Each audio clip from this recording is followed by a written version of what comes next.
Queste sono alcune mie ricerche. Senti un po' qua.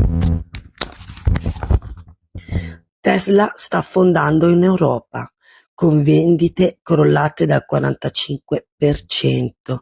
Musk, sempre più sotto pressione dalla concorrenza cinese. Ecco perché dice a Trump di non mettere i dazi. Sta leccando il culo? Sì. Scusate la parolaccia.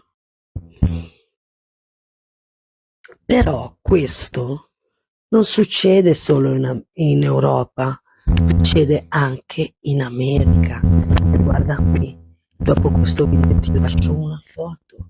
Ciao, stai attento sempre, non farti mai appindolare da nessuno.